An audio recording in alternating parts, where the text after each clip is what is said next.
विहत मोहतमं सनरावरलोकगुरुं वन्दे सुगतं गतिविमुक्तं। करुणा के सागर तथागत भगवान बुद्ध, बोधिसत्व बाबा साहब, पूजनीय भिक्षु संघ, श्रद्धावान उपासक उपासिकाएं,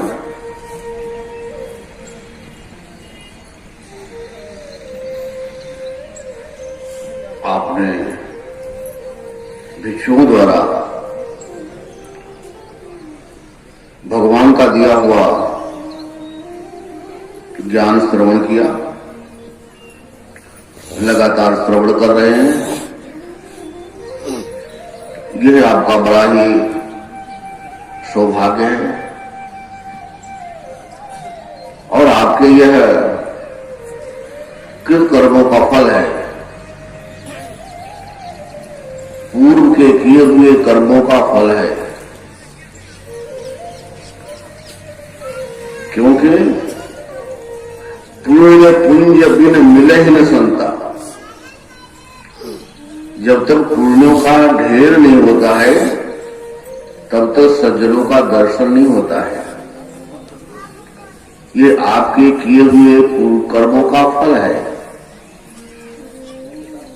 आपके पूर्वज अभी बुद्ध को 2563 वर्ष हुआ। 2563 वर्ष पहले जो आपका पिता रहा होगा, क्या उसने बुद्ध का दर्शन नहीं किया होगा? क्या उसने बुद्ध और भिक्षु संघ को दान नहीं दिया होगा? क्या उसने स्वयं शील का पालन नहीं किया होगा? जरूर किया होगा। उसके गुण उसके बच्चे में आए और उसके गुण उसके बच्चे में आए। आज जो आपका लगाव है धर्म के प्रति, या पूर्व के किए हुए कर्मों का फल है। जो जो लगाव बढ़ता जाएगा वे कर्म का फल आपको जागृत होता रहेगा। या यूं कहिए कि कर्म का फल जागृत होता रहेगा और आपका लगाव बढ़ता रहेगा। क्योंकि बुद्ध के शिष्यों ने संपूर्ण जम्बूद्वीप में बुद्ध ने विचरण के भ्रमण किया, तो आपका यह क्षेत्र क्या छूता रहा होगा? यहां बुद्ध नहीं आए होंगे? जरूर आए होंगे। बुद्ध के यहां पर चरण पड़े होंगे। भिक्षुओं ने ध्यान भावना किया होगा, नहीं तो इसी जगह पर बुद्ध विहार क्यों बनता? इस क्षेत्र में कई बुद्ध विहार हैं, क्योंकि बिना कारण के कभी भी कार्य नहीं होता है। बिना कारण के कभी भी कोई कार्य नहीं होता है। बुद्ध विहार का बनना यह प्रकट करता है कि यहां पर बुद्ध आए हैं। इस जगह पर बुद्ध के चरण पड़े हैं। आपके पूर्वजों ने बुद्ध को दान दिया है, भोजन दान दिया है, वस्त्र दान दिया है, दवा दान दिया है। उसका परिणाम यह है कि आप लोगों को धर्म चर्चा सुनने को मिल रही है। ये उसका परिणाम है। आपने कभी बहुत कुछ नहीं किया है, थोड़ा सा किया है। सब जगह धर्म चर्चा सुनने को नहीं मिलती। क्यों? वहां के लोग या तो उनके पूर्वज लोग बुद्ध को देखे नहीं, जाने नहीं, समझे नहीं, और जाने समझे तो ध्यान नहीं दिया। जहां जहां कुछ कारण बना वही वही कार्य शुरू हुआ। धर्म चर्चा सुन रहे हैं आप, धर्म के प्रति लगाव है आपका, भिक्षुओं को दान दे रहे हैं, शील का पालन कर रहे हैं, दैनिक भूषण इंदु है, दिवस का भूषण भान, मनुष्य का भूषण धम्म है, धम्म का भूषण ज्ञान। रात चंद्रमा से प्रकाशित होती है, बिना चंद्रमा के रात का कोई अस्तित्व नहीं, अंधेरा रहता है, प्रकाश नहीं मिलता है। तो रात चंद्रमा से अस्तित्व में आती है और दिवस का भूषण भान, दिन का भूषण क्या है? भान, सूर्य। सूर्य ना हो तो दिन का कोई अस्तित्व नहीं। और मनुष्य का भूषण धम्म है, मनुष्य का भूषण क्या है? धम्म। धम्म क्या होता है? शील सदाचार। धम्म का मतलब है शील सदाचार। तो भगवान से किसी ने पूछा, भगवान संसार का धर्म क्या है, धर्म क्या है? तो भगवान ने शील सदाचार धर्म बताया, क्योंकि शील सदाचार ही धर्म है। जब हम उसको धर्म कहते हैं तो दीवार खड़ी होती है, क्योंकि लोगों ने अपने अपने धर्म बना रखे हैं। सीमित कर दिया, छोटे में उसको डाल दिया, कुछ लोगों तक सीमित कर दिया, जैसे बंटवारा कर लिया हो, यहां से तुम्हारी दीवार और यहां से हमारी दीवार।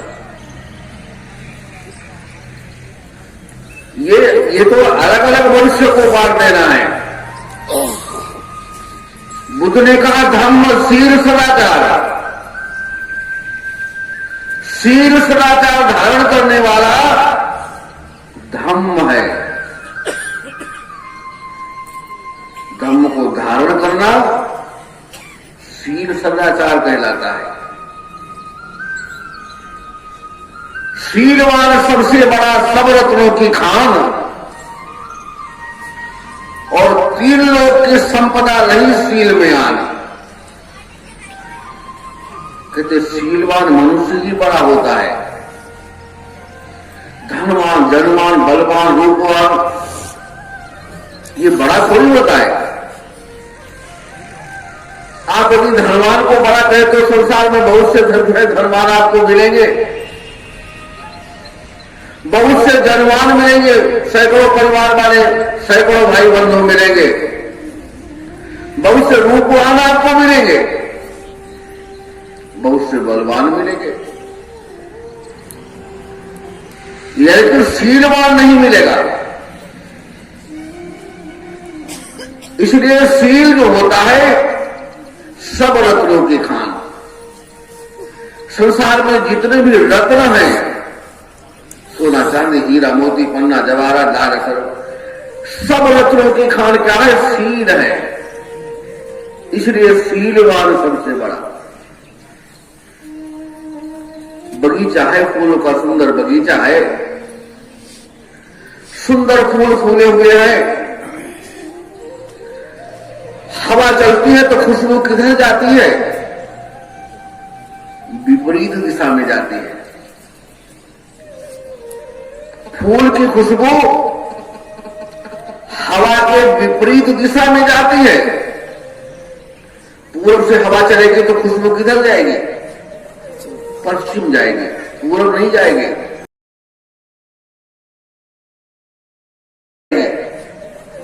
पश्चिम जाएंगे, पूर्व नहीं जाएंगे। लेकिन सीलवान की खुशबू चारों दिशाओं फैल जाती है। फला गांव में एक सीलवान व्यक्ति रहता है, इतना सुंदर बोलता है जैसे फूल निकलते हो मुंह से, मधुर वाणी का प्रयोग करता है, देखने से मन प्रसन्न होता है। बुद्ध को कोई एक बार देख लेता तो वो देखते ही नहीं जाता, और सभी सीलवानों का यही हाल है। तो सील की खुशबू चारों दिशाओं में, सब्बा दिशा सब पुरुषेश प्रवासी, सभी दिशाओं में और सभी पुरुषों में फैल जाती है। इसलिए सील पालन करना चाहिए। तो मनुष्य भूषण धम्म है। मनुष्य सील सदाचार से प्रकाशित होता है, और धम्म भूषण ज्ञान। यदि ज्ञान ना हो तो सील सदाचार कैसे जानेंगे आप? सील सदाचार क्या है, कहां रहता है, क्या है सील, क्या सदाचार है? तो ज्ञान, और ज्ञान का भूषण ध्यान है। ज्ञान का भूषण क्या है? ध्यान, विपश्यना। आप ज्ञानी हैं लेकिन ध्यानी नहीं है, तो कभी ज्ञान आपका फलीभूत नहीं होगा। आपको ध्यान करना है और आगे सीढ़ी चढ़ना है। ज्ञान का भूषण ध्यान है, और ध्यान का भूषण त्याग। ध्यान का भूषण क्या है? त्याग। आप ध्यान करने बैठे हैं लेकिन त्यागी नहीं है। आप विपश्यना हाल में बैठे हुए हैं और विचार करके आए हुए हैं और गए हैं ध्यान करने के लिए, तो कभी आपका मन एकाग्र नहीं होगा, क्योंकि अकुशल कर्म करके आए हो। आपने कुशल कर्मों का संपादन नहीं किया है। अकुशल कर्म करके आए हो तो कभी आपका मन विपश्यना केंद्र में नहीं लगेगा। आप बैठे रहो चुपचाप, शरीर वहां बैठा हुआ है और आपका चित्त बहुत अशांत है। कहां आके फंस गए? देख लो यहां आ गए, हमको तो नहीं आना चाहिए था। आपका चित्त ये सोच रहा है, उसका मन वहां नहीं लगता है। लगेगा क्यों लगेगा? कर्म तुम्हारा पीछे लगा हुआ है, और कर्म वो भी अकुशल कर्म पीछे लगा हुआ है। चोरी हिंसा व्यभिचार वाला कर्म पीछे लगा हुआ है, और जब चोरी हिंसा व्यभिचार वाला कर्म पीछे लगा है तो जहां जाएंगे वहीं आपको तकलीफ होगी। कहीं आप बढ़ नहीं पाएंगे, कहीं आप रुक नहीं पाएंगे। अकुशल कर्म करने वाला कभी भी सुखी नहीं होता है, कभी भी उसका चित्त लगता नहीं है, हमेशा उसका चित्त अशांत रहता है, शांत नहीं रहता है। एक जगह रुकेगा नहीं, एक जगह बैठेगा नहीं, लोगों से बात नहीं करेगा, बात करेगा तो फिर दूसरी जगह जाएगा। चित्त अशांत है, चलायमान है, चंचल है, बार बार शरीर को छोड़ देने वाला है, भाग जाने वाला है।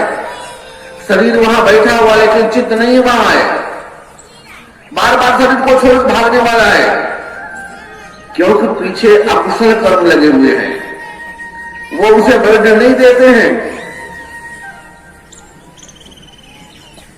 तो त्याग चाहिए।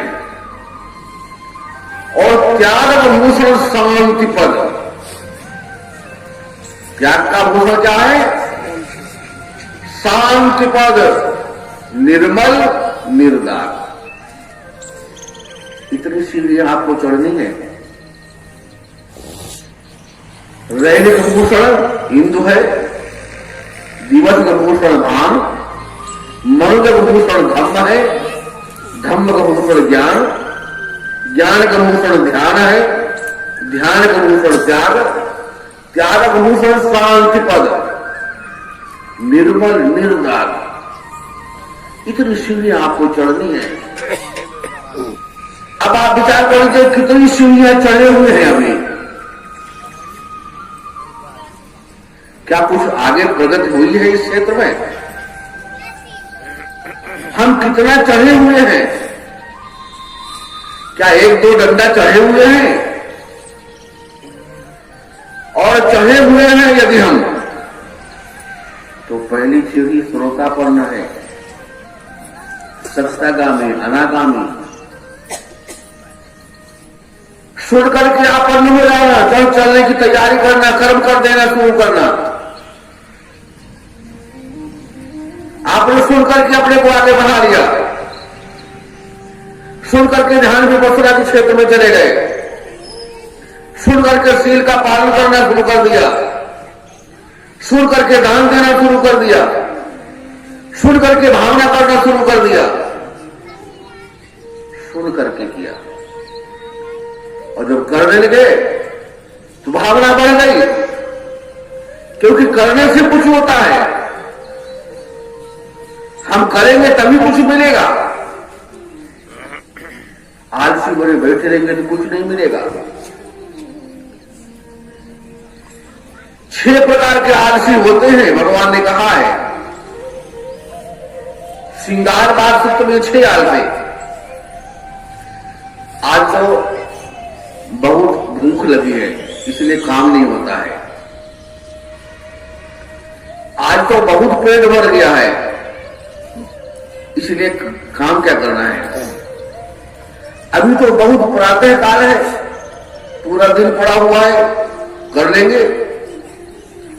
और जब शाम आती तो कहता अभी तो शाम हो गई, अब क्या है, अब कल सुबह करेंगे।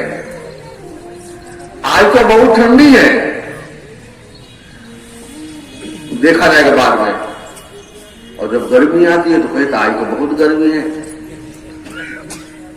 6 प्रकार का भगवान ने श्रृंगार बाग में बताया। तो आलसियों से कर्म नहीं होता है। और आलसियों में भी श्रेणी होती है, कौन कितना बड़ा आलसी।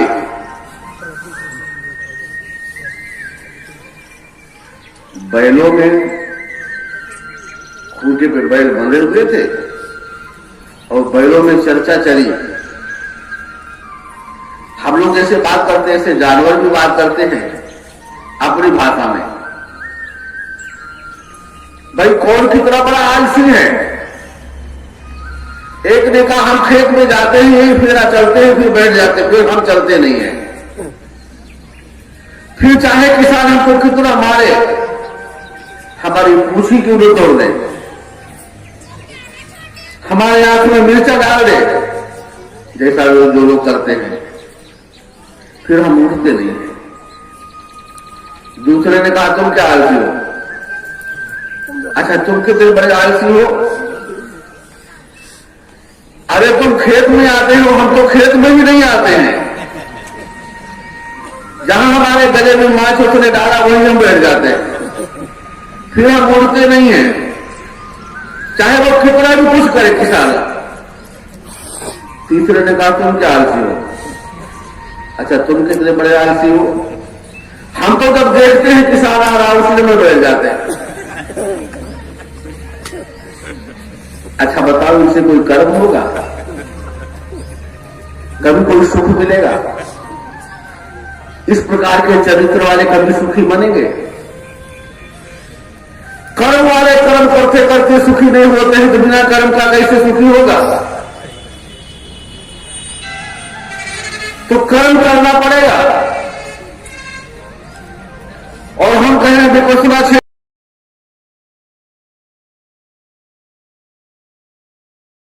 तो कर्म करना पड़ेगा। और हम कह रहे हैं विपश्यना क्षेत्र में कुशल कर्म करके गया है तो कैसे सुखी बनेगा? साधना करने बैठा लेकिन कुशल कर्म नहीं किया, कुशल कर्म किया है, कैसे चित्त लगेगा? चित्त तो चंचल है, चलायमान है, चपल है। ये कहां जाता है? जहां नीचा स्थान होता है। आपका चित्त कहां जाता है? जहां नीचा स्थान होता है। पानी बरसता कहां जाता है? जहां नीचा स्थान होता है। ऊपर क्यों नहीं जाता है?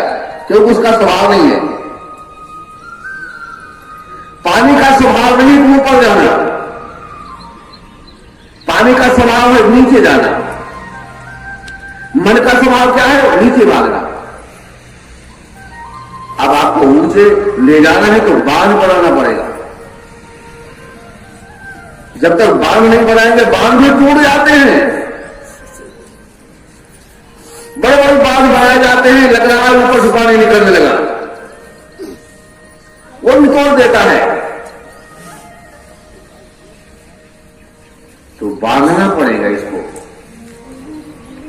रोकने का प्रयास करना पड़ेगा। और जो जैसा होता है उसको वैसे लोग मिल जाते हैं तो सुखी होता है। ज्ञानी को ज्ञानी मिले और मिले नीच को नीच, पानी में पानी मिले, मिले कीच में कीच। तो ज्ञानी को ज्ञानी मिलता है तो प्रसन्नता उत्पन्न होती है। कुछ चर्चा चलेगी, आगे भाग पड़ेगी। अज्ञानी को अज्ञानी मिलता है तो उसको प्रसन्नता उत्पन्न होती है। नीच को नीच मिलता है तो प्रसन्नता उत्पन्न होती है। आप जिस स्वभाव के हैं उसी स्वभाव का व्यक्ति आपसे मिलेगा आकर के, ऑटोमेटिक मिल जाएगा। जैसे जब आप चुम्बक डालते हैं तो बालों के ऊपर चुम्बक चल रहा है, ऐसे घुमाते हैं, और जहां कहीं चुम्बक के स्वभाव वाले लोग होंगे उसमें से मिलते जाएंगे।